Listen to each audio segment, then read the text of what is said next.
अनंत कोटि ब्रह्मांड नायक राजाधिराज योगीराज परमब्रह्म सच्चिदानंद सद्गुरु श्री साईनाथ महाराज की जय। श्री साई सच्चरित्र अध्याय 20. मराठी अर्थ. ईशावास्य भावार्थ बोधनम म्हणजे ईशावास्य उपनिषदाचा गर्भित अर्थ व तात्पर्य अर्थ स्पष्ट करून सांगणे. नोट. टीप. ईशावास्य उपनिषद हे ईश उपनिषद, केन उपनिषद, कठोपनिषद वगैरे 11 प्रमुख प्रसिद्ध उपनिषदांपैकी 18 मंत्रांचे छोटे परंतु अत्यंत महत्त्वाचे उपनिषद आहे. तशी एकंदर उपनिषदे 108 आहेत. ही वेदांच्या अंतिम म्हणजे शेवटच्या भागात येत असल्याने या 108 उपनिषदांना वेदांत असेही म्हणतात. त्यातली 11 प्रमुख उपनिषदं आहेत. त्यात ईशावास्य हे 18 मंत्रांचं एक छोटं उपनिषद आहे. या सगळ्या उपनिषदात परमेश्वराचे निर्गुण आणि सगुण तत्व नाना प्रकारांनी सांगितलेले आहे. ग्रंथाला सुरुवात करू. अध्याय 20. श्री गणेशाला नमस्कार असो, श्री सरस्वती देवीला नमस्कार असो, श्री गुरु महाराजांना नमस्कार असो, श्री कुलदेवतेला नमस्कार असो, श्री सीता व श्री रामचंद्र यांना नमस्कार असो, श्री सद्गुरु साईनाथांना नमस्कार असो. ओम हे अनुग्रहयुक्त वचनांचे मोती उत्पन्न करणाऱ्या मानस सरोवर रूपी सद्गुरो, तुला माझा नमस्कार असो. तुझ्या ठिकाणी अनन्य भक्तांच्या समूहरूपी हंस पक्ष्यांना आश्रय असतो. महान उदार असा तू आश्रयाला आलेल्या त्या निष्ठावंतांना अनुग्रहरूपी मोत्यांचे खाद्य खाऊ घालून आत्मस्वरूपी विश्रांतीचा आधार देऊन त्यांचे जन्ममरणांचे हेलपाटे चुकवतोस. काय तो साई, सर्व सिद्धी प्राप्त झालेल्या व मोक्ष पावलेल्या सिद्ध पुरुषांचे जणू काय तो निवासस्थानच. त्याच्या दर्शनाने प्रपंचातील थकवा दूर होतो आणि त्याच्या सतत सहवासाने जवळपास वावरणाऱ्यांचा संसाराबद्दलचा भ्रम दूर होतो. साई मूळचा आकार नसलेला आहे, निराकार आहे. भक्तांच्या कार्यासाठी तो साकार झाला आहे आणि माया मोहरूपी नटीचा स्वीकार करून एखाद्या नटाप्रमाणे या संसारातील खेळ हुबेहूब त्याने खेळला आहे. अशा साईंचे स्मरण करूया. क्षणभर शिर्डीला जाऊया आणि दुपारच्या आरतीनंतर काय घडत असते ते लक्ष देऊन पाहूया. दुपारच्या आरतीनंतर साई महाराज मशिदीच्या ओट्यावर काठावर येऊन अतिशय कृपादृष्टीने भक्तांना उदी वाटत असत. प्रेमळ भक्त देखील लगोलग बाबांच्या जोडलेल्या दोन्ही चरणांना मिठी मारत असत, नमस्कार करत असत आणि उभे राहून बाबांचे मुख निहाळत असत, त्यांचा चेहरा पाहत असत. आणि असं करत असताना वरून बाबांकडून उदीचा वर्षाव भक्त स्वीकारत असत. बाबा देखील मुठी भरभरून उदी भक्तांच्या ओंजळीत टाकत असत आणि अंगठ्याने कपाळाला लावत असत. बाबांच्या पोटी भक्तांबद्दल अनिवार्य प्रेम असे. प्रत्येक भक्ताला ते म्हणत की भाऊ जा, जेवायला जा, अण्णा तू जा, घरी गोड गोड खा, सर्वजण आपापल्या घरी जा. हे सर्व जरी आता पाहायला मिळत नाही तरी ते सर्व पूर्वीचे सोहळे शिर्डीला त्या ठिकाणी ठामपणे ध्यानात आणले तर डोळ्यासमोर दिसतात. असो, अशा तऱ्हेने ध्यान करून बाबांकडे पायांच्या अंगठ्यापासून चेहऱ्यापर्यंत पाहून त्यांच्या चरणी प्रेमाने लोटांगण घालून कथेची संगती पुढे चालवूया.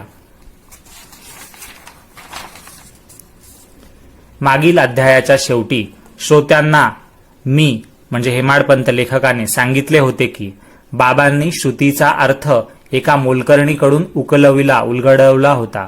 प्रसिद्ध कीर्तनकार गणुदासांना म्हणजेच दासगणूंनी ईशावास्य भावार्थ बोधिनी या नावाचा ग्रंथ लिहिण्यास सुरुवात केली होती.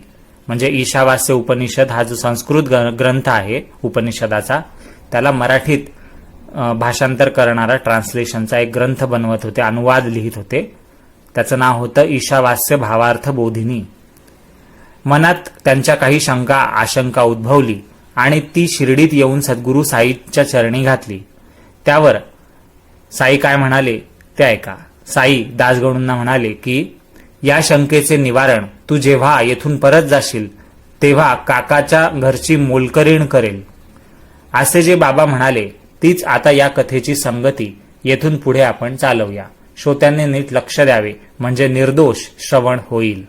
संस्कृत भाषा न जाणणाऱ्यांकरता ईशावास्य उपनिषदाच्या प्रत्येक शब्दाचा अर्थ ओवी रूपाने एकत्र करून स्पष्ट करावा अशी मनात आस्था धरून ईशावास्य भावार्थ बोधिनी हा मराठीतला ग्रंथ समजण्यास सहज अशा प्राकृत म्हणजे मराठी भाषेत लिहिण्यास गणुदासांनी म्हणजेच दासगणूंनी आरंभ केला. या उपनिषदाचा अर्थ फार गूढ आहे, खोल आहे.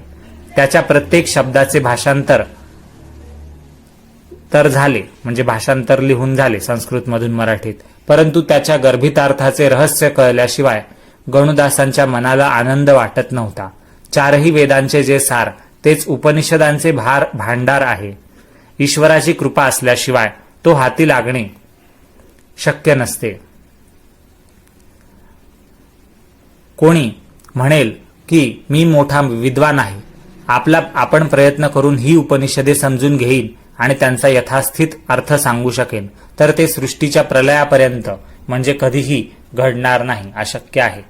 स्वतःचा अभ्यास करून उपनिषदातला अर्थ कळत नसतो. गुरुची कृपा असल्याशिवाय अडचणी येऊन त्याचे गूढ तात्पर्य हाती लागत नाही आणि वाटेत पदोपदी गोंधळून जायला होते. परंतु तेच जो गुरुला शरण जातो त्याला जरा सुद्धा अडचण न येता त्याचा गूढ अर्थ दृष्टीपुढे आपोआप उघड होतो. ही ब्रह्मज्ञानाबद्दलची आणि जन्ममरणांचा नाश करणारी शास्त्रे आहेत. ज्या लोकांनी अहंकार टाकला असेल आणि जे सर्व संसार बंधनांपासून मुक्त झालेले असतील तेच या शास्त्रांचे विवेचन करण्याला पात्र आहेत. अशांचा आश्रय घेतला की एका क्षणात अर्थ समजतो, बुद्धीची आडकाठी दूर होते आणि गूढार्थ स्पष्ट होतो. ईशावास्य उपनिषद सामान्य माणसाला समजेल अशा मराठी भाषेत आणताना दासगणूंची हीच अवस्था झाली होती. परंतु साईनाथांनी कृपा केल्यामुळे त्यांची गर्भितार्थ समजण्याची कठीणता दूर झाली. गणुदासांना संस्कृत भाषेचे ज्ञान पुरेसे नव्हते, परंतु आचार्य विद्यारण्य हे कोण होते की उपनिषदांचे सार काढून रचलेल्या पंचदशी नावाच्या वेदांतावरील संस्कृत भाषेतील एक सुप्रसिद्ध आणि सर्वमान्य ग्रंथाचे कर्ते लेखक जे होते ते होते आचार्य विद्यारण्य. आणि साईबाबा श्री साईबाबा यांचे चरण वंदून त्यांनी हे ओवीबद्ध लिखाण लिहिण्यास सुरुवात केली. आधीच गणुदासांची वाणी म्हणजे त्यांचे शब्द म्हणजे दुधारी धार आणि त्यात साईंची कृपारूपी साखर पडली आहे, तेव्हा त्या सतत वाहणाऱ्या गोडीचा श्रोत्यांनी क्षणभर स्वीकार करावा. असो, हे ईशावास्य भावार्थ बोधिनीची थोडीशी ओळख करून देणे झाले.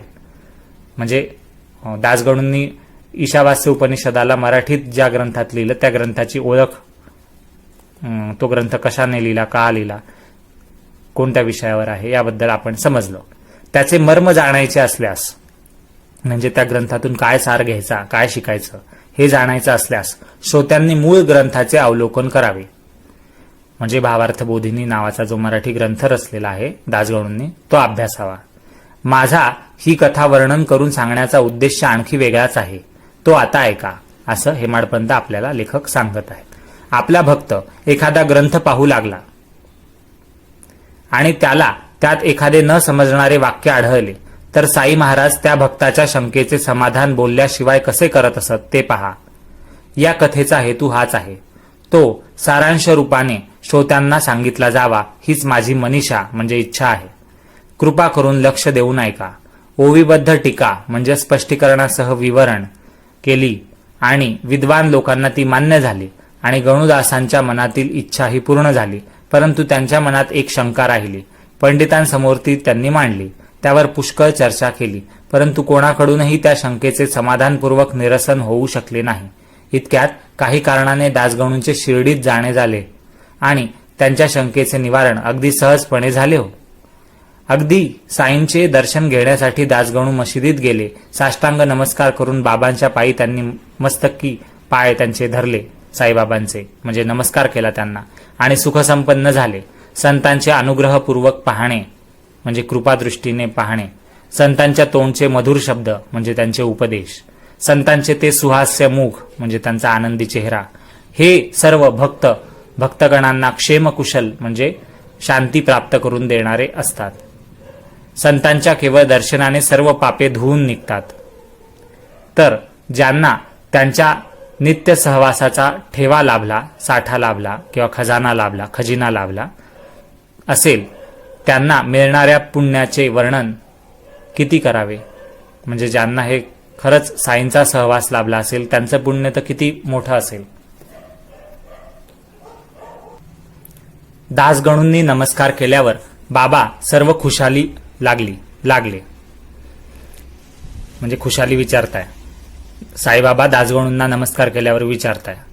साईबाबा म्हणताय, काय गणू, कोठून येणे झाले? सर्व ठीकठाक आणि समाधान आहे ना? चित्त प्रसन्न आहे ना? त्यावर गणुदासांनी उत्तर दिले साईंना की आपले कृपाछत्र असल्यावर मी मनात खिन्नता का आणावी? मी आनंदी आहे. आपण हे सर्व जाणता, पण समाजातील शिष्टाचार म्हणून मला प्रश्न विचारता.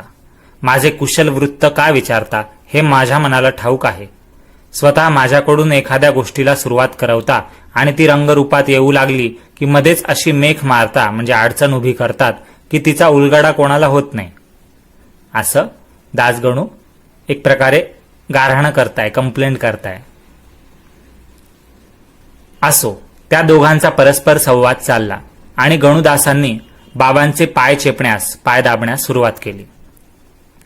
मग हळूच ईशावास्य भावार्थ बोधिनी संबंधी प्रश्न विचारला. गणुदास म्हणजे दासगणू प्रश्न विचारतायत की बाबा, ईशावास्य भावार्थ बोधिनी लिहू जाता लेखणी अडखळते आणि मनात शंका कुशंका उभ्या राहतात. आपण त्या उलगडून सांगा. असे म्हणून गणुदासांनी जो प्रकार घडला तो अथपासून इतिपर्यंत बाबांच्या म्हणजे सुरुवातीपासून शेवटपर्यंत जे काही त्यांना वाटलं ते सगळं बाबांच्या पायी सादर केलं, त्यांना ऐकवलं आणि फेडण्यास कठीण अशी ती आशंका त्यांच्या पुढे मांडली. गणुदास साईनाथांना अजिजीने म्हणाले, म्हणजे पोट तिडकीने म्हणाले, कळवळून म्हणाले की बाबा, माझे ग्रंथ लिहिण्याचे परिश्रम फुकट जात आहेत. ईशावास्य उपनिषदाबद्दलची माझी हकीकत तुम्ही जाणता. माझी आशंका दूर झाल्याशिवाय त्या ग्रंथाचा गूढ अर्थ म्हणजे खरा अर्थ मला कळणार नाही. त्यावर महाराज म्हणजे साईबाबा आशीर्वादपूर्वक आश्वासन देऊन म्हणाले दासगणूंना की तू प्रसन्न मनाने राहा. यात काय कठीण आहे रे? आल्या ठिकाणी परत जाशील, तेथे काकांची मोलकरीण तुझ्या शंकेचे निवारण करेल की. असं साईबाबा गणुदासांना म्हणजे दासगणूंना म्हणाले की तू जिथून आलायस त्या गावाला परत जा, तिथे काका राहतात, त्यांची जी मोलकरीण आहे काम करणारी, तर ती तुझी शंकेचं निरसन ती करेल. काका म्हणजे भाऊसाहेब दीक्षित, बाबांचे एक ते प्रेमळ भक्त, जे सदा सर्वदा काया वाचा मनाने सतत गुरुसेवेत मग्न असत. प्रख्यात मुंबई शहरापासून थोड्या अंतरावर असलेल्या पार्ले नावाच्या गावी ते हरिभाऊ राहत होते. तेव्हा ते मुंबईपासून थोडं वेगळं गाव होतं. आता मुंबईचाच भाग म्हणता येईल या सगळ्या आजूबाजूच्या लहान मोठ्याच्या गावांना. तर तेव्हा ते हरिभाऊ राहत असत, म्हणजेच भाऊसाहेब दीक्षित राहत होते, ज्यांना काका दीक्षित म्हणायचे, काकासाहेब. घरी आई बापांनी ठेवलेले त्यांचे नाव हरी होते. लोक त्यांना भाऊसाहेब म्हणत असत, परंतु बाबांनी तिसरेच नाव ठेवले. काका महाजनींना बाबा बडे काका म्हणत, नानासाहेब निमोणकरांना साईबाबा म्हातारे काका म्हणत आणि या भाऊसाहेबांना लंगडे काका असं म्हणत किंवा बंब्या काका असं म्हणत साईबाबा. लंगडे काका का म्हणायचे? कारण की लंडनमध्ये पाय घसरून पडल्याने एका पायाने ते लंगडत चालत होते, म्हणून काकासाहेब दीक्षित अर्थात भाऊसाहेब दीक्षितांना लंगडे काका म्हणायचे साईबाबा. किंवा बंब्या काका का म्हणत? कारण की ते शरीराने खूप जाडजूड वजनदार होते म्हणून. अर्थात हे साई थट्टा म्हणून म्हणायचे. आपल्या जिव्हाळ्याच्या लोकांना, भक्तांना साईबाबा असे नाव द्यायचे. आई बाप एक नाव ठेवतात. राशीचे जन्मपत्रिकेतले नाव ते आणखी दुसरेच असते. काहींना टोपण नावानेही हाक मारले जात होती. अशा प्रकारे नावाच्या अनेक प्रकार आहेत. साई महाराज वेळोवेळी जी निरनिराळे नावे ठेवीत तीच पुढे चालत असत. जणू काही आपल्याला लाभलेली ही ती पदवीच किंवा श्रेष्ठत्व दर्शवणारे चिन्हच होते. अशा भावनेने बाबांचे भक्त ती नावे जी साईबाबांनी त्यांना दिली आहे, कळत नकळत उच्चारली आहेत, ती प्रेमाने धारण करत असत भक्त. भाऊसाहेब दीक्षितांना कधी भिक्षू तर कधी काका अशा नावांचा छाप बाबांनी पाडला आणि त्याच नावाने दीक्षित शिर्डीतील लोकांमध्ये प्रसिद्ध झाले. गणुदासांना व इतर सर्वांच्या मनाला आश्चर्य वाटले की काकांची मोलकरीण ती काय आणि ती ईशावास्याचा प्रश्नाचा उलगडा तरी कशी करणार? मोलकरीण ती मोलकरीण, तिचे शिक्षण तरी किती असणार? शहाणी किंवा शास्त्रांची जाणकार तरी असणार का ती? सगळेच विलक्षण त्यांना वाटले लोकांना. कोठे वेदांचा अर्थ लावण्याचे नैपुण्य, स्किल, नॉलेज आणि कोठे एक मोलकरणीची बुद्धी. साई महाराज तर थट्टाच करत आहेत असे लोक म्हणाले. सर्वांना साई महाराज केवळ विनोदच करीत आहेत असे वाटले, परंतु गणुदासांना मात्र ते खरे वाटले. साईबाबांचे ते बोल ऐकून साईबाबा ते सहज गमतीने वरवर म्हणाले असे जरी लोकांना वाटले तरी गणुदासांना ते पूर्ण सत्यच वाटले, खरं वाटलं, कारण त्यांची श्रद्धा होती साईंच्या बोलण्यावर. लोकही साईबाबा हे सहज गमतीने म्हणाले असतील असे जरी म्हणाले तरी त्या म्हणण्याची मौज पाहण्याकरता मात्र नेहमीप्रमाणे बाकी लोकही आतुर झाले की साईबाबा म्हणाले ते खरंच आहे का, की मोलकरीण ईशावास्य उपनिषदाचा अर्थ गर्भितार्थ सांगेल म्हणून. बाबांचे शब्द थट्टेचे असोत किंवा नसोत ते कधीही व्यर्थ होत नाहीत, म्हणजे ते खोटे ठरत नाहीत. बाबांच्या एक एक अक्षरामध्ये अर्थाचे भांडार असते, म्हणजे खूप अर्थ असतो, मिनिंगफुल. बाबा जे शब्द तोंडाने बोलत ते नुसते बोललेले शब्द नसतात, तर ब्रह्मदेवाने प्राण्यांच्या कपाळावर लिहिलेले त्यांचे भविष्यच असे. म्हणजे साईबाबा जे बोलायचे ते खरंच व्हायचं, त्यातील एकही अक्षर फुकट जात नसे आणि त्या शब्दांप्रमाणेच तसे अगदी वेळेवर घडून येत असे. दासगणूंची हीच पक्की भावना होती, दुसऱ्यांचीही तशीच काहीशी होती. असो, ती कशी असो दुसऱ्यांची भावना, ज्याची जशी श्रद्धा तसेच त्याला फळ मिळत असते. जशी भावना तसे फळ, जसा विश्वास तसे बळ, जसे अंतःकरण प्रेमळ तसेच निर्मळ ज्ञान प्राप्त होत असते. बाबा ज्ञानीजनांचे शिरोमणी होते. त्यांची वाढणी खोटी कशी होईल, आपल्या भक्तांची मागणी पुरवावी, हेच व्रत साईबाबांनी घेतलेले आहे. गुरुचे वचन कधीही खोटे ठरत नसते. ही कथा मन लावून ऐका, म्हणजे संसारातील शारीरिक व मानसिक व्यथा चिंता दूर होतील आणि तुम्ही परमार्थ साधण्याच्या मार्गाला लागाल. गोष्ट पुढे चालू. पुढे गणुदास परत पार्ले गावी परत गेले आणि काकासाहेब दीक्षितांची मोलकरीण, ती मोलकरीण उपनिषदाचा अर्थ लावण्याच्या आपल्या कामी कशी उपयोगी पडते हे पाहण्याची गणुदासांना उत्कंठा लागली. दुसऱ्या दिवशी सकाळच्या प्रहरी गणुदास बिछाण्यात साखर झोपेच्या मोठ्या आनंदात असताना एक आश्चर्यकारक गोष्ट घडली. जेव्हा गणुदास झोपलेले होते काकासाहेब दीक्षितांच्या घरी, तेव्हा दुसऱ्या दिवशी सकाळी पहाटे काय झालं ते पहा. कोणी एक कुणब्याची पोर मंजूळ स्वराने गात होती. त्या गीताचे सुंदर माधुर्य गणुदासांच्या हृदयाला जाऊन भिडले. लांब ताना घेऊन, म्हणजे सुंदर चालीमध्ये गाऊन, आरोह अवरोह घेऊन म्हटलेले आणि मधुर पदरचना असलेले, म्हणजे चांगले शब्द रचलेले असे ते गाणे ऐकून दासगणूंचे मन त्यात तल्लीन झाले आणि ते लक्ष देऊन ते गाणे ऐकू लागले. ते खडबडून जागे झाले ऐकता ऐकता आणि गाण्याचा अर्थ लावण्याकडे त्यांचे लक्ष लागले. सावधान चित्ताने ते गाणे ऐकू लागले आणि खूप आनंद पावले. दासगणू मनात म्हणू लागले की कोणाची पोर ही गंभीरपणे आणि गोड आवाजात गाते आहे. ईशावास्य उपनिषदाचे कोडे पार उकलले की हिने, म्हणजे सोडवला प्रश्न, ईशावास्याचा अर्थ सांगितला हिने या गाण्यातून. हीच ती मोलकरीण बरे का? पाहूया तरी ती कोण आहे की जिच्या अडाणी वाणीतून उपनिषदाच्या अर्थाची ओळख मला पटवली गेली, असं ते स्वतःशी म्हणाले. गणुदासांनी बाहेर जाऊन पाहिले तर खरोखरच एका कोंब्याची पोर काकासाहेबांच्या मोरीवर, म्हणजे बाथरूममध्ये भांडी घासत होती. म्हणजे जे भांडे कुंडे आहेत स्वयंपाकघरातले ते घासत होती, साफ करत होती. तपास केला त्यांनी, चौकशी केली. तपास केल्यावर कळले की दीक्षितांच्या घरी नामदेव नावाचा गडी नोकरीला होता. गडी म्हणजे काम करणारा नोकर, घरातलं काम वगैरे करणारा, नामदेव नावाचा. तर त्याची ही मुलगी होती, त्याची ही पोर बहीण होती, म्हणजे लहान बहीण होती त्या नामदेव गडीची. ही ती काकांची मोलकरीण, जी साईबाबांनी म्हटलं होतं की काकांची मोलकरीण सांगेल तुला तुझ्या प्रश्नाचं उत्तर, ती ही होती. हिच्याच त्या गाण्याने उपनिषदातील शंकेचे निरसन झाले, म्हणजे ती शंका सुटली, प्रश्नाचं उत्तर मिळालं. ज्ञानेश्वरांनी रेड्याच्या तोंडून वेद पठण करवले. तसाच हा प्रकार संतांनी कोणते चमत्कार नाही केलेत. अशा प्रकारे या पोरीच्या गाण्याने दासगणूंचे समाधान झाले आणि बाबांच्या थट्टेचा महिमाही सगळ्यांना कळून चुकला.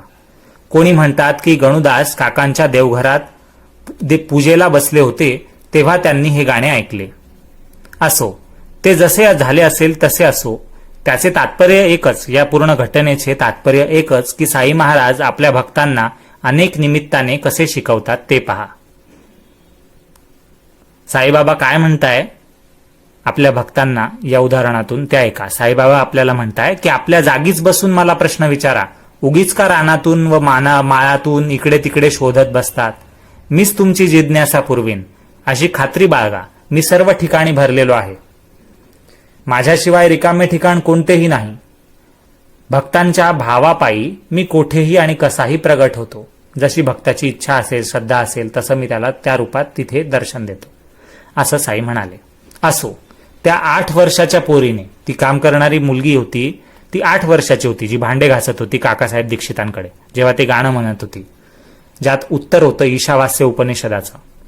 तर असो, त्या 8 वर्षांच्या पोरीने कमरेला एक फाटक्या परकराचा कासोटा मारला होता, म्हणजे परकराचा सोगा खोचला होता, परकर खोचून ती काम करत होती. तरी ती त्या आपल्या गाण्यात एका भरजरी नारिंगी साडीचे डौल गोड आवाजात गात होती. काय त्या साडीचा भरजर, काय त्या साडीचा सुंदर काठ, काय त्या साडीचा भरजर, काय त्या साडीचा काठ सुंदर, काय मौजेचा तिचा पदर.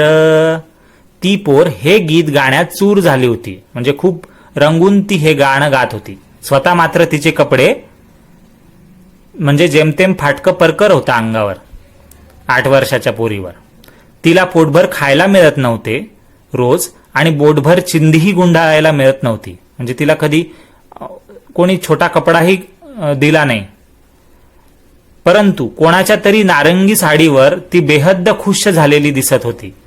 अशा प्रकारे गरिबीच्या परिस्थितीतही तिचा आनंदी स्वभाव पाहून गणुदासांना तिची दया आली आणि त्यांनी मोरेश्वर प्रधानांना विनंती केली, जे तिथे मोरेश्वर प्रधान असतील त्यांना विनंती केली की अहो पहा, हिचे अंग उघडे आहे, ही 8 वर्षाची पोर, हिला एखादे लुगडे द्या ना, म्हणजे साडी द्या हिला एक. तेव्हा 9वार साडी, जी 9वार राहायची, 9 यार्ड लॉंग अशी जी साडी राहायची सुती, तर तिला लुगडं म्हणायचे किंवा 9वारी साडी, आणि मुली सुद्धा त्याच नेसायच्या, परकर चोळी किंवा लुगडी. तर या मुलीला, या लहान मुलीला, 8 वर्षाच्या या मुलीला काम करते येते, तिच्या अंगावर चांगले कपडे नाहीये, तर हिला एखादं लुगडं द्या ना, तुमची सेवा देवाला पसंत पडेल आणि तुम्हाला पुण्यही लागेल, असं मोरेश्वर प्रधानांना विनंती केली गणुदासांनी. आधीच मोरेश्वर दयाळू होते, त्यावर दासगणूंची विनंती झाली.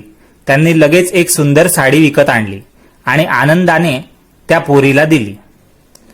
रोज शिळे आणि बेचव अन्न खाणाऱ्याला 5 प्रकारच्या मिष्टान्नांनी भरलेलं ताट, म्हणजे उंची चमचमीत जेवण मिळाल्यावर, ज्याच्यात खूप छान छान पदार्थ असेल असं जेवण एखाद्याला दिलं, आणि तो एखादा व्यक्ती रोज शिळं बेचव साधं अन्न खातोय जेमतेम पोट भरेल असं, त्याला एकदमच इतके वेगवेगळे पदार्थ दिले एका ताटात, जे तो कधी स्वप्नातही विचार करू शकत नाही. तर असे पदार्थ मिळाल्यावर, असं जेवण मिळाल्यावर जसा खूप आनंद व्हावा, तसा त्या मुलीला ती साडी पाहून झाला. कारण तिला साडी देणार कोणीच नव्हतं, साधी साडी काय, साधी चोळी काय, पण तिला एवढी चांगली साडी अशी मिळाली न मागता, याचाच तिला आनंद झाला. आणि ती 8 वर्षाची होती, अर्थात ती लहानच होती, तिला तो आनंद होणं स्वाभाविक आहे. दुसऱ्या दिवशी पुढे काय झालं, अजून गोष्ट संपली नाहीये. दुसऱ्या दिवशी त्या मुलीने ही साडी नेसली आणि गरगर फिरून इतर मुलींबरोबर ती फुगडी खेळली. तिला ती साडी फार आवडली होती आणि इतर मुलींपेक्षा तिचा थाटमाट सरस दिसत होता, चांगला दिसत होता. म्हणजे ती छान दिसत होती साडीमध्ये. पुढे गोष्ट अजून संपली नाही. त्यानंतर आणखीन एक दिवस झाला. पुढे दुसऱ्या दिवशी म्हणजे तिसऱ्या दिवशी त्या साडीला साठवून ठेवण्याच्या कपड्यात, तिच्याकडे जे गाठोडं असेल जिथे तिचे परकर चोया वगैरे तिने ठेवलंय, तिथे साठवून ठेवायची जी जागा आहे तिचे कपडे साठवून ठेवायची, त्या कपड्यांमध्ये या साडीला नीट गुंडाळून ठेवून पूर्वीचाच फाटका परकर नेसून ती कामावर आली दीक्षितांकडे. तरी ती खिन्न किंवा उत्साहहीन दिसत नव्हती. तिने ती नवी साडी न नेसता सांभाळून घरी ठेवली. तरी पण भावनेच्या भिन्नतेपणामुळे गणुदासांना तिची पूर्वीची गरिबी छिन्न भिन्न झालेली भासली. नवी साडी घरी ठेवली आणि फाटके नेसून आली तर ती पोर मनात खिन्न दिसत नव्हती. तरी सुद्धा ती मुलगी मनात दुःखी दिसत नव्हती. मनात म्हणजे तिचं मन अगदी प्रसन्न होतं. जेव्हा साडी ती नेसली होती तेव्हाही ती आनंदी होती. जेव्हा साडी पहिल्यांदा मिळाली आदल्या दिवशी तेव्हाही ती आनंदी होती. आणि आज ती घरी ठेवून जुन्या फाटक्या परकरात आलेली आहे काम करायला, तरीही तेवढीच आनंदी आहे. तिला साडीची उणीव भासतच नव्हती. ती चांगली एवढी साडी तिला मिळालीये, ती आता आपल्या अंगावर नाहीये, आपण जुनं काहीतरी घालून आलेलो आहे, फाटकं नेसून आलोय, याचं तिला परवाच नव्हती. ती चांगली साडी आता आपल्या अंगावर नाहीये मिरवायला, तर याचं काही कमतरता तिला वाटत नव्हती. ऐपत नसली म्हणजे फाटके वस्त्र नेसणे आणि ऐपत असली तरी तसेच करणे, याला म्हणतात गरिबी श्रीमंती असल्याप्रमाणे मिरवणे. पुन्हा ऐका, ऐपत नसली म्हणजे फाटके वस्त्र नेसणे आणि ऐपत असली, लायकी असली तरी तसेच करणे म्हणजे फाटके वस्त्रच नेसणं, ऐपत असली तरी, याला म्हणतात गरिबी श्रीमंती असल्याप्रमाणे मिरवणे. म्हणजे गरिबीला सुद्धा श्रीमंतासारखं मिरवायचं. सुख किंवा दुःख हे आपल्या भावनेवर असते. आता इथलं गरिबी श्रीमंती सोडून द्या, यातून शिकायचं काय ते आता पुढे ऐका. या गोष्टीतून सुख किंवा दुःख हे आपल्या भावनेवर असते. गणुदासांचे हेच ते कोडे होते. जे गणुदासांना, दासगणूंना कोडं ईशावास्य उपनिषदात समजत नव्हतं, मुख्य अर्थ त्याच्यातून काय शिकण्यासारखं आहे ते उलगडा होत नव्हता, ज्याचा विश्वास त्यांना बसत नव्हता ठामपणे, ते कोडं हेच होतं. हाच प्रश्न होता. अशा प्रकारे जेव्हा त्याचा उलगडा झाला, म्हणजे सुख आणि दुःख हे आपल्या भावनेवर असतं, ते बाहेरच्या जगावर नसतं. बाहेर मला साडी मिळाली म्हणून मी नाचते आणि मी आनंदी असते, आणि जर माझी साडी मला नेसता नाही आली किंवा मला कोणी साडी नाही दिली, माझ्याकडे जुनेच कपडे आहेत, फाटका परकर आहे, म्हणजे मी दुःखी आहे, कारण मी गरीब आहे म्हणून मी दुःखी असावं, तर असं नसतं. गरिबीला सुद्धा श्रीमंतीसारखं मिरवता येऊ शकतं, ऐपत असो अथवा नसो. म्हणजे स्वतःचं स्वत्व न हरवता बाहेरच्या सुखदुःखांच्या घटनांनी, प्रसंगांनी आपण प्रभावित होऊ द्यायचं नाही स्वतःला. आपण आनंदीच राहायचं किती का दुःख आले तरी. त्या दुःखांचा प्रभाव, वाईट निगेटिव्ह एनर्जी, नकारात्मक प्रभाव आपल्यावर होऊ द्यायचा नाही. हेच ते एक प्रकारे ज्ञान आहे जे शास्त्र सांगतायत, ईशावास्य उपनिषद सांगताय. आणि हेच त्या मुलीने दाखवून दिलं तिच्या वागण्यातून दासगणूंना. अशा प्रकारे जेव्हा या कोड्याचा उलगडा झाला तेव्हा त्यांना ईशावास्याचा गड्डा सापडला. गड्डा म्हणजे खड्डा नाही, गड्डा म्हणजे गठ्ठा सापडला, म्हणजे त्याचं घबाड सापडलं किंवा त्याचा खजिना सापडला, उत्तर सापडलं त्यांच्या प्रश्नाचं, आणि त्याच्या अर्थाचा बोध ठिकाणी पडला. म्हणजे त्यांना समजला ईश्वरानेच जेथे हा सारा ब्रह्मांडाचा पसारा व्यापलेला आहे तेथे त्याच्याशिवाय कोठे रिकामी जागा असेल याचा विचारच कोण करील. म्हणजे ईश्वराशिवाय दुसरी काही जागा आहेच नाही जगात. जिथे आपल्याला काही चांगलं दिसतंय, वाईट दिसतंय, काही दिसतंय, ते सगळं ईश्वरच आहे, कारण ईश्वरानेच हे बनवलंय स्वतःच्या शक्तीने. पहा, याबद्दल सांगणारा एक मंत्र आहे संस्कृतमध्ये, ईशावास्य उपनिषदात मंत्र 1 चा पूर्वार्ध म्हणजे अर्धा भाग आहे, अर्धा मंत्र आहे तो श्लोकाचा. तो असा आहे की ईशावास्यम इदम सर्वम यत्किंचित जगत्याम जगत.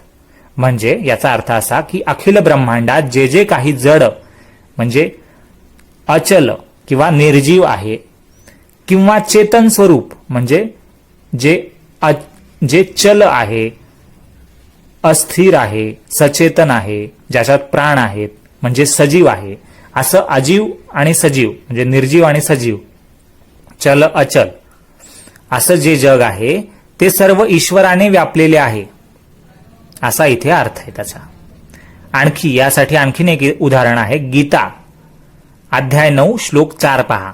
तो असा आहे की मया ततम इदम सर्वम जगत अव्यक्तम मूर्तीनाम. म्हणजे मी श्रीकृष्णाने आपल्या अव्यक्त स्वरूपाने हे सर्व जग व्यापले आहे, असं स्वतः श्रीकृष्ण भगवान सांगत आहेत गीतेत.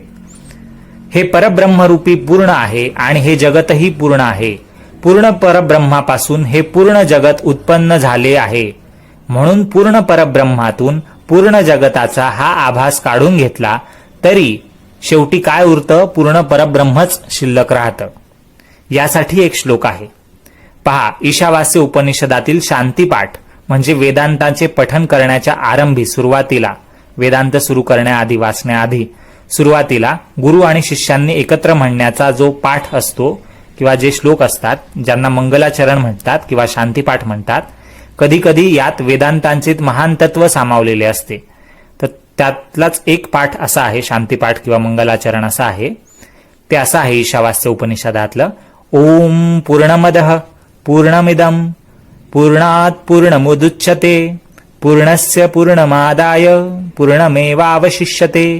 हा श्लोक तुम्ही कुठे ना कुठे ऐकलाय. याचा अर्थ हाच आहे जो आपण आधी पाहिलाय की हे परब्रह्म ही पूर्ण आहे आणि हे जगतही पूर्ण आहे. पूर्ण परब्रह्मापासून हे पूर्ण जगत उत्पन्न झाले आहे आणि म्हणून पूर्ण परब्रह्मातून पूर्ण जगताचा आभास काढून घेतला, अस्तित्व नाहीसं केलं जगाचं ब्रह्मामधून, तरी पूर्ण परब्रह्मच शेवटी शिल्लक राहतं.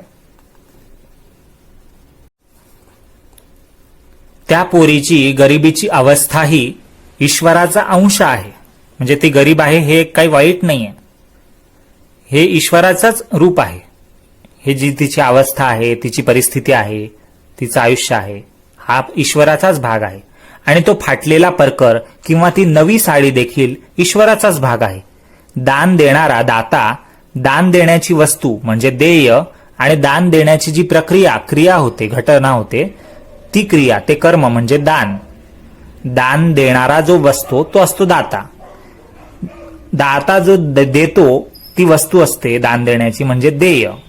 आणि दान देण्याची जी क्रिया आहे ते आहे दान. तर दाता, देय आणि दान म्हणजे देणारा आणि जी वस्तू देतोय ती वस्तू आणि ती जी वस्तू देण्याची क्रिया आहे ती क्रिया, या सर्वांमध्ये एक ईश्वरच संपूर्णपणे भरलेला आहे. म्हणून मी व माझे हे पार विसरून जावे. सदा कोणत्याही गोष्टीचा अभिमान धरल्याशिवाय वागावे. ईश्वराकडून जे ऐश्वर्य मिळेल ते त्यागपूर्वक म्हणजे त्याबद्दल फार आसक्ती न ठेवता दुसऱ्याला त्यातील काही दान देऊन व स्वतःला पुरेल इतकेच जवळ ठेवून उपभोगावे आणि कसलाही अतिलोभ किंवा हाव धरू नये.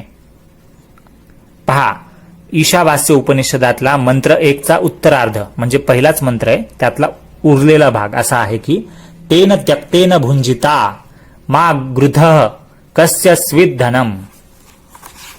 ओवी आहे ही किंवा श्लोकाचा भाग आहे. अशी ही बाबांची अमोघ वाणी होती. याचा अर्थ आपण आधीच समजून घेतला आणि मग तो श्लोक समजलाय. तर अशा पद्धतीने बाबांनी ही अमोध लीला रचली. अनेक भक्तांनी तिचा अनुभव घेतला आहे. बाबांनी आयुष्यात शेवटपर्यंत शिर्डी कधी सोडली नव्हती, तरी ते कोठेही लोकवस्तीत किंवा रानावनात भक्तांसमोर प्रगट होत असत. कोणासाठी मच्छिंद्र गडावर, तर कोणासाठी कोठेही शहर असो, उदाहरणार्थ कोल्हापूर, सोलापूर, रामेश्वर, मनाला येईल तेथे साई प्रगट होऊन दर्शन देत असत. कोणाला आपल्या नेहमीच्या पोशाखात, तर कोणाला जागेपणी, तर कोणाला स्वप्नात रात्री, तर किंवा कोणाला दिवसाही दर्शन देत असत. आणि भक्तांची अतृप्त इच्छा मार्गदर्शन देऊन, उपदेश देऊन, आशीर्वाद देऊन पूर्ण करीत असत. असे अनुभव एक की दोन म्हणजे खूप आहेत. असे किती म्हणून वर्णन करावेत.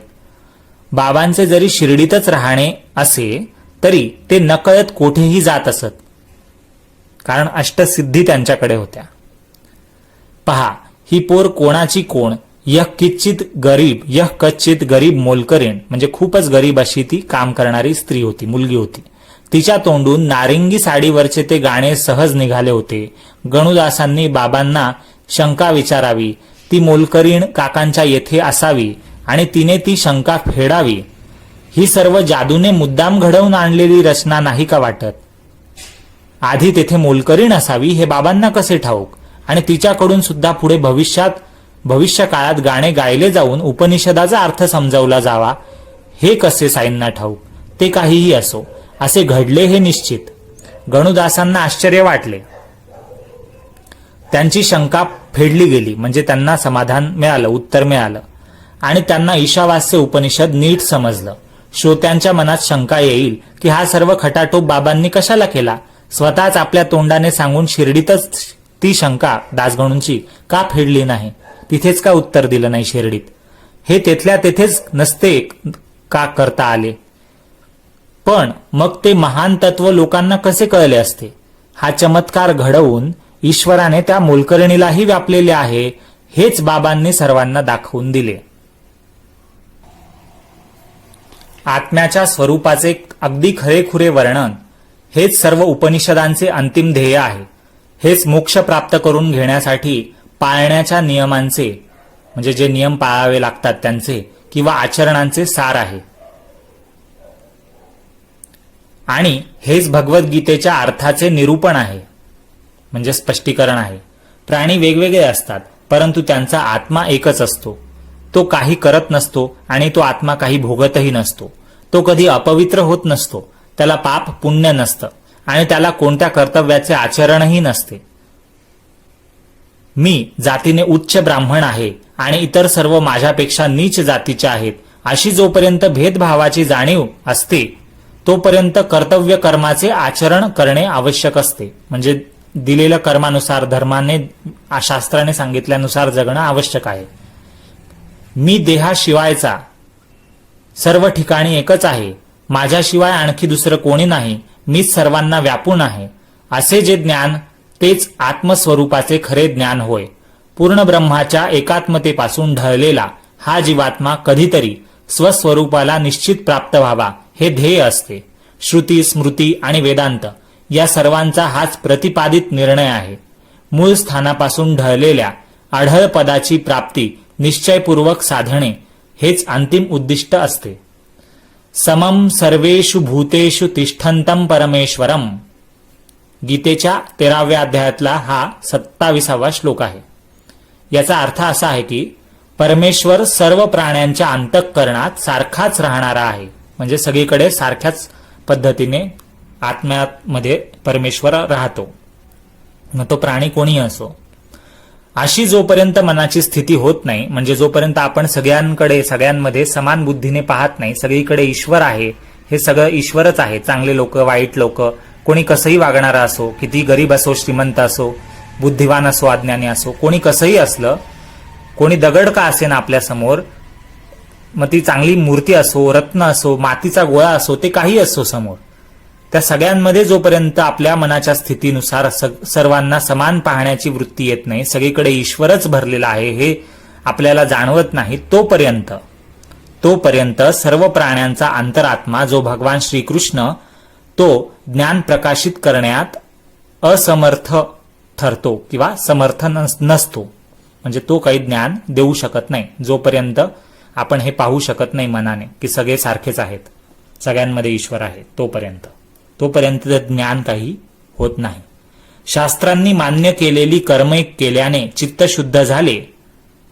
शास्त्रांनी मान्य केलेली कर्म, रोजच्या जगण्याची कर्म केल्याने चित्त शुद्ध झाले, समाधान झाले की सर्व विश्व आणि परमात्म्याच्या एकरूपतेचा अनुभव येईल आणि संसारातील शोक, मोह आदी यांच्या विरुद्ध पूर्णतेला पोहोचलेले ज्ञान आपल्या बुद्धीत प्रगट होईल. जो सर्वांचा स्वामी परमेश्वर संपूर्ण त्रैलोक्यातील चर म्हणजे हलणाऱ्या आणि अचर म्हणजे न हलणाऱ्या प्राण्यांना, गोष्टींना, वस्तूंना समाविष्ट करून आहे, जो सर्वांचा स्वामी परमेश्वर संपूर्ण त्रैलोक्यातील चर व अचर प्राण्यांना समाविष्ट करून आहे, जो निष्क्रिय आहे, जो निष्कल आहे, निष्कल म्हणजे अखंड किंवा न विभागलेला आहे, जो परात्पर आहे म्हणजे अत्यंत श्रेष्ठ ईश्वर परमेश्वर आहे, तो शरीर नसलेला, त्रिकालाबाधित म्हणजे भूतकाळ, वर्तमान काळ, भविष्यकाळ या 3 काळांच्या टाईमच्या पलीकडचा आहे, ज्याला टाईम मध्ये बांधता येत नाही, वेळेमध्ये बांधता येत नाही, काळाच्या पलीकडचा आहे. अस्तित्वरूपी सत्य जो आहे म्हणजे सत स्वभाव असलेला जो आहे, जो हा ईश नाम व रूप असलेला हे विश्व आतून बाहेरून व्यापून जो आहे, तो मीच स्वतः विशिष्ट गुणरूपांशिवाय संपूर्णपणे सर्व ठिकाणी भरलेलो आहे. म्हणजे कोणत्याही गुणांशिवाय, रूपांशिवाय मी सगळीकडे व्याप्त आहे आणि तो मीच आहे. जे मुळात कोणत्याही आकाराशिवायचे असते ते मायेच्या गुणामुळे आकार असलेले भासते. अनेक वासना असलेल्यांच्या मागे हा संसार असतो, पण तोच कोणतीही वासना नसलेल्याला या संसारात तथ्य वाटत नसते. म्हणून हे पंचमहाभूतांचे बनलेले म्हणजे अग्नी, वायू, जल, तेज, प्रकाश, भूमी आणि 5वं आकाश या तत्वांनी बनलेले आणि चर प्राणी आणि अचर वस्तूंनी भरलेले हे जगत विचारात घेण्यासारखे नसून, विचारात घेण्यासारखे म्हणजे याकडे लक्ष देण्यासारखे नसून, परमेश्वर हाच एक सर्वश्रेष्ठ आहे, त्याचा विचार करणंच योग्य आहे असा निश्चय निशंकपणे करावा. जगताबद्दलचा हा सारासार विचार मनाला पटत नसेल तर या संपत्ती व सोने वगैरेंचा लोभ करू नये हे सुद्धा करणे म्हणजे लोभ न करणे हे जमत नसेल, म्हणजे लोभ सुटत नसेल तर, हे असे करणे जमत नसेल तर आपली फक्त कर्म करण्याची पात्रता आहे, म्हणजे फक्त आपण काम करू शकतो एवढंच जाणून, असे जाणून मरेपर्यंत 100 वर्षे फक्त कर्मेच करत राहावी. ती देखील आपल्या वर्णाला अनुसरून, वर्णाला म्हणजे 4 प्रकारचे जे वर्णाश्रम आहेत त्यानुसार, म्हणजे ते जन्मावर नसून आपल्या विचारांवर, बुद्धीवर, क्षमतेवर, कर्मावर आहेत, त्यानुसार कर्म करावेत. म्हणजे जे आपल्याला आतून करावेसे वाटतात आणि जमू शकतात, समजू शकतात ते कर्म, आणि ते शास्त्राला धरून असतील असे. शास्त्रांनी सांगितल्याप्रमाणे विधिविधानासकट अग्निहोत्रांसारखी उचित नित्यकर्मे चित्तशुद्ध होईपर्यंत करावी, म्हणजे नेहमी करत राहावी जोपर्यंत चित्ताला शुद्धता वाटत नाही, वाईट विचार मनातून जात नाहीत तोपर्यंत. हा एक चित्तशुद्धीचा मार्ग आहे. आणि दुसरा, सर्व सांसारिक बंधने तोडून जगाच्या व्यवहारातून पूर्णपणे मुक्त होणे किंवा सर्व ऐहिक, भौतिक, सांसारिक वस्तूंचा त्याग करणे हा दुसरा मार्ग आहे.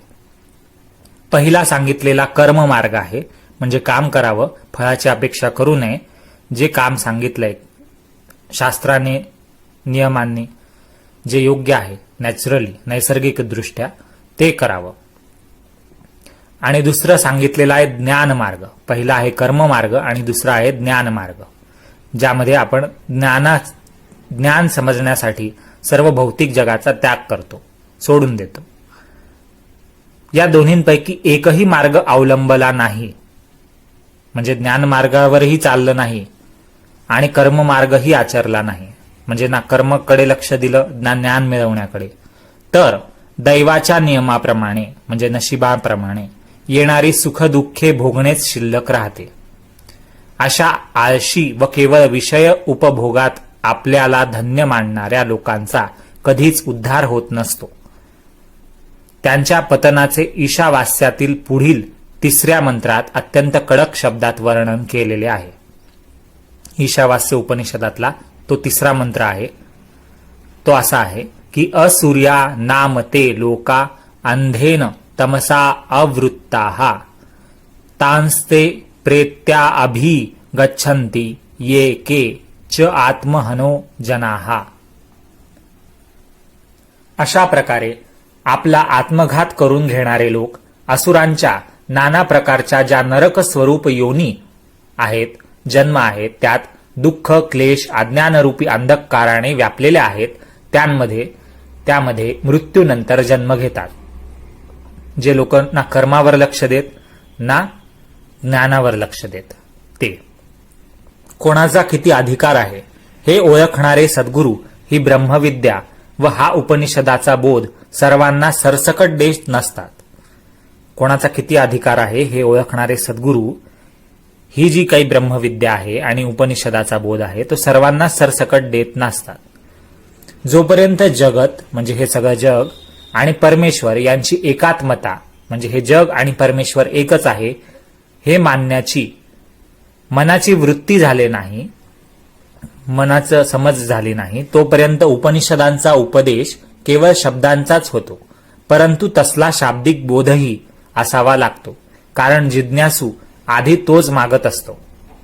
म्हणजे शब्दांचा अर्थ समजून घेण्याचा प्रयत्न पहिले जिज्ञासू करतो. म्हणूनच बाबांनी मोलकरीण सांगेल असं म्हणून दासगणूंना शिर्डीहून पार्ले इथे पाठवलं काकासाहेब दीक्षितांकडे. स्वतः बाबांनीच हे समजावून सांगितले असते तर पुढचे कार्य घडून आले नसते. मी एकटा आहे, माझ्याशिवाय या जगात दुसरे काहीच नाही, हे बाबांचे एकमेव अद्वितीय असे ज्ञान कळलेच नसते. ती मोलकरीण आणखी कोणी नसून मी स्वतःच आहे याची खूण बाबांनी दाखवून दिली या घटनेतून आणि ईशावास्य उपनिषदाचा अर्थ अनुभवपूर्वक समजावला. परमेश्वराचा थोडासा तरी आणि गुरुचा खास अनुग्रह नसला तर आत्मज्ञान प्राप्त करण्यासाठी सिद्ध पुरुषाच्या उपदेशाची आवश्यकता असते. म्हणजे तुमच्याकडे सिद्ध पुरुष असायला हवा, एक असा व्यक्ती जो त्यात अनुभवी आहे. आत्मज्ञान त्याच्याकडूनच आपल्याला मिळेल. आत्मज्ञान सांगणारे जे जे शास्त्र तेच कानांनी ऐकावे आणि मीच सर्व ठिकाणी आहे, माझ्याशिवाय इतर ठिकाणी दुसरे काहीच नाहीये याच विषयाचे विवरण करावे. अशा प्रकारे आत्म्याच्या खऱ्या स्वरूपाचे विवरण म्हणजे स्पष्ट झाल्यावर ज्याला तो आत्मा दुसरा कोणी नसून मी स्वतःच आहे असे एकात्मतेचे ध्यान लाभते त्यालाच आत्मा प्रसन्न होतो, म्हणजे आत्मा समजतो, ज्ञान मिळतं. असो, अशी आत्म्याविषयी चर्चा केली. असेच त्याकडे एकाग्रतेने लक्ष लावले आणि अशीच त्याच्याशी न ढळणारी स्थिर एकात्मता ठेवली आत्म्याशी तर परमात्मा हाताशी येईल, असं हेमाडपंत म्हणत आहे. आपला अगदी थोडा अध्याय राहिलाय. पुढील अध्यायाचे लक्ष विनायक हरिश्चंद्र ठाकूर, अनंतराव पाटणकर इत्यादींच्या कथा सांगणे हा पुढील अध्यायाचा उद्देश म्हणजे लक्ष आहे. या गोष्टी पुढे येतील. श्रोत्यांनी आदरपूर्वक त्या ऐकाव्यात, म्हणजे त्यांचे परमार्थाकडे लक्ष लागेल. त्या कथा अशाच गोड आहेत ज्या पुढच्या 21व्या अध्यायात येतील. त्या ऐकून श्रोत्यांची उत्कट इच्छा पुरवली जाईल. महापुरुषांच्या दर्शनाचा पण पुरा होईल. पण म्हणजे निश्चय, बेत, इच्छा किंवा निर्णय पूर्ण होईल. आणि भक्तांचा छंद पुरवला जाईल. सूर्य उगवल्यावर जसा अंधकाराचा नाश होतो तसेच या कथारूप अमृत प्यायले असता प्रपंचातील माया ममतेचे जाळे दूर फेकले जाते. साईबाबांच्या कल्पना न करता येणाऱ्या कौशल्याचे वर्णन त्यांच्याशिवाय कोण बरं करू शकेल. मला केवळ निमित्त करून ते साईबाबाच या कथा माझ्याकडून वदवून घेत आहेत आणि घेतील, असं हेमाडपंत लेखक म्हणत आहेत. सर्वांचे कल्याण असो. अशा प्रकारे संत व सज्जन यांनी प्रेरणा केलेल्या भक्त हेमाडपंत यांनी रचलेल्या श्री साई समर्थ यांच्या सत्यचरित्राचा ईशावास्य भावार्थ बोधनम नावाचा 20वा अध्याय समाप्त झाला, संपूर्ण झाला. श्री सद्गुरू साईनाथांना अर्पण असो. सर्वत्र मंगल असो. शुभम भवतु. ओम साईराम. गुड रीडिंग चॅनलला सबस्क्राईब करा लाल बटनवर क्लिक करून, आणि बेल आयकॉन घंटीचं जे चित्र आहे त्याच्यावर क्लिक करा आणि तिथल्या ऑल नोटिफिकेशन्सला निवडा. म्हणजे येणाऱ्या पुढच्या सर्व अध्यायांचे व्हिडिओ, या व्यतिरिक्त इतर पोथ्यांचे, ग्रंथांचे, स्तोत्रांचे आणि आरत्यांचे व्हिडिओ तुम्हाला वेळोवेळी पूर्वसूचना त्यांची मिळेल, जेव्हाही ते येतील तेव्हा. आणि साई सच्चरित्राचे हे सर्व अध्याय आपल्या चॅनलवर रोज नियमित रूपाने उपलब्ध करण्याचा प्रयत्न होतो आहे. रोज रात्री 9 नंतर प्रत्येक अध्याय तुमच्या समभेटीला उपलब्ध होत आहे. या व्यतिरिक्त इतर पोथ्या लवकरच हळूहळू क्रमवार पद्धतीने आणि इतर स्तोत्र वगैरे त्यांचे अर्थ असंच विवरण करून सांगितलं जाईल. तुम्हाला हा व्हिडिओ कसा वाटला हे कमेंट सेक्शनमध्ये कळवा. आवडला असेल तर लाईक करा. तुम्ही लाईक केल्यानंतर हा व्हिडिओ आणखीन जास्त लोकांपर्यंत यूट्यूब पोहोचवेल. आणि तुम्हाला कसं वाटलं, यात काही त्रुटी असेल, काही कमतरता असतील तर त्याही सांगा. आणि तुम्हाला काही सुचवायचं असेल, सल्ला द्यायचा असेल तर तोही नक्की अभिप्राय भागामध्ये म्हणजेच कमेंट सेक्शनमध्ये लिहून कळवा. आणि त्यानंतर हा व्हिडिओ आणि इतर व्हिडिओ पहा. आपल्या चॅनलच्या नावावर गुड रीडिंग या शब्दावर क्लिक करून आपले आणखीन व्हिडिओ, जुने व्हिडिओ तुम्ही पाहू शकता, ज्यात कुठे काही आरत्या असतील, आरत्यांचे अर्थ असतील, किंवा काही स्तोत्रांचे अर्थ असतील जे गणपतीवर असतील किंवा साईंवर असतील, साईंची 108 नामावली असेल, किंवा पांडुरंग अष्टक असेल, इतर स्तोत्र असतील, किंवा आणखी काही गोष्टी असतील ज्यात एकादशी महात्म्य असेल काही भागांमध्ये, ते तुम्ही आता पाहू शकतात. एकादशी महात्म्य काय आहे, कोण होती एकादशी हे तुम्हाला तिथे समजेल. त्या व्यतिरिक्त 16 सोमवारचं व्रत कसं करायचं त्याबद्दल, किंवा साई सच्चरित्र याचं पारायण कसं करायचं याचाही व्हिडिओ तुम्हाला मिळेल. आणि साई सच्चरित्र वाचण्याचे काय फायदे आहे याचाही एक वेगळा व्हिडिओ तुम्हाला मिळेल. अनुक्रमणिका मिळेल. आणि इतर ग्रंथांबद्दल लवकरच नजीकच्या भविष्यात उपलब्ध होतील इतर व्हिडिओ. तर आपण तुम्हाला हे कसा प्रयत्न वाटतो आहे, आपल्या मराठी ग्रंथांचा अर्थ समजून घेण्याचा प्रयत्न आपण या गुड रीडिंग चॅनलवर करतो आहोत. तुम्हाला हा प्रयत्न कसा वाटला ते नक्की कळवा. एकूण 53 अध्याय आहेत साई सच्चरित्राचे. त्यातले 20 अध्याय आज पूर्ण झाले. आणि पुढचा 21वा अध्याय अनुग्रह करणम म्हणजे कृपा करायचा, भक्तांवर साईंनी कशी कृपा केली याचा एक वेगळा अध्याय पुढचा आहे. तो आपण नक्की पुढच्या भागात पाहूया. तोपर्यंत शुभम भवतु.